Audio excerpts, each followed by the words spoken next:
This 90-second summary sponsor special is provided to you by Main Street Insider.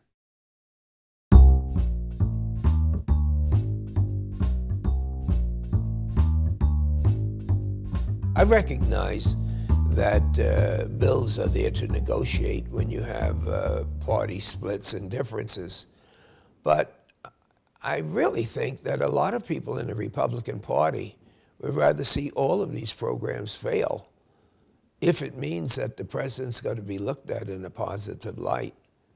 I really think that they're prepared to rain on the dreams of American people, thinking that they can rebuild America as they would like.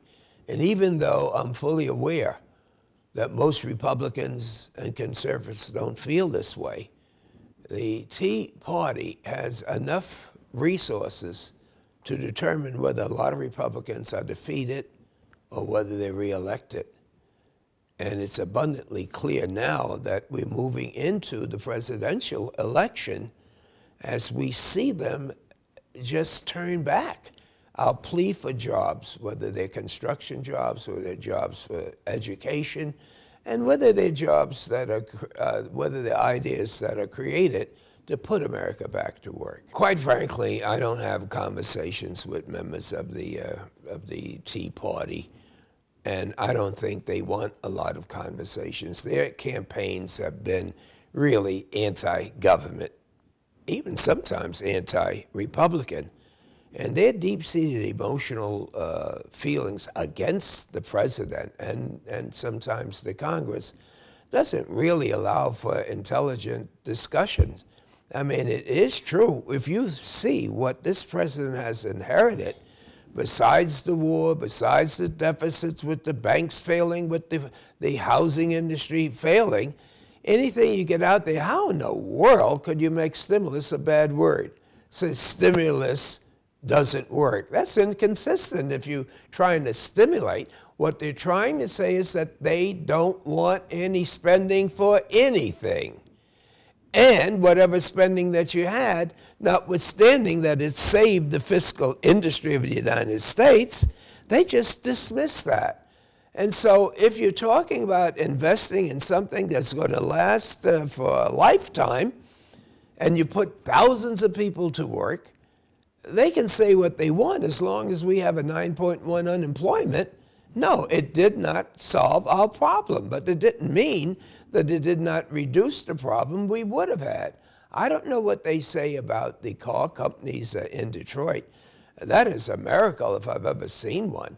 They're paying back the money to two companies that borrowed it, and we're now getting into the type of technology that makes us competitive. What didn't work? But again, and I want you to make certain, I'm going to say this slowly, there is nothing that the president can or will propose that the Tea Party is going to embrace. And the reason I say that is when I saw the fiscal integrity of the United States of America online in terms of raising the debt ceiling, which has always been not a patriotic thing, but just something that you do in order to make certain that you tell the people you borrowed the money from that you're going to pay them back. But after you borrowed the money, and they did not give directly the president the authority to authorize to be paying people back and to pay the interest on the debt, they were prepared to let this country go under. Now, some people thought that the president had constitutional authority just to go and do the right thing anyway. But if he had exercised it, we would be talking about how do we think the Supreme Court's going to handle it. And it certainly would have made the situation worse. And so it's a rough thing for me to say this, but when you find a handful of people deciding that they're going to destroy a person as well as the presidency, it's very difficult to have an intelligent conversation because everything that I've seen proposed, it's been no. There's a lot of room to maneuver, but you can't maneuver by yourself. I mean, the president, if they had stuck by what they had said, we don't like parts of the plan, but at least it's something to start with. I just didn't believe it. I felt ashamed of myself when they made this statement. And it is sad that I was right, because as soon as they got together, they decided as long as it doesn't raise any revenue, which means that there's no tax increase. And that's a part of the plan. And so you can't clap with one hand, and you cannot reduce the deficit, create the jobs without spending.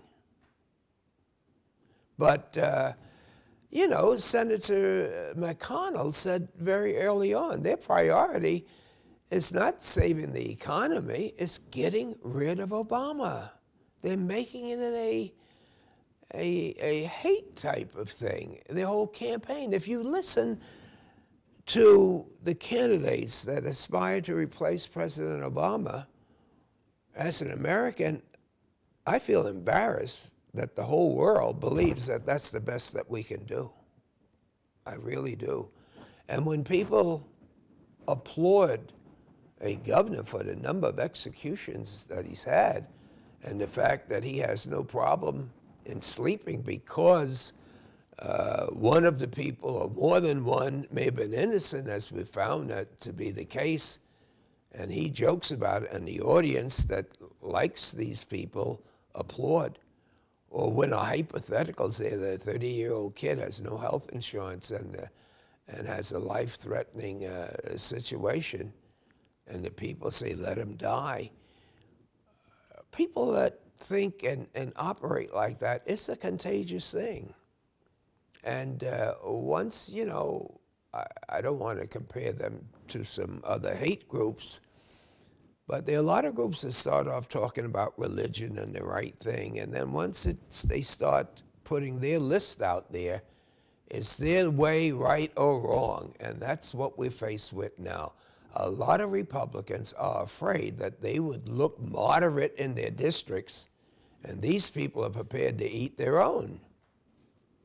And they have bumped off a lot of good Republicans, and so you can't. It's just like trying to fight someone that says that you have to kill me in order for this fight to end. It's very, very difficult when someone doesn't want to settle something but is prepared to die for what they believe in. For more interviews and summaries of bills in front of Congress, go to MainStreetInsider.org.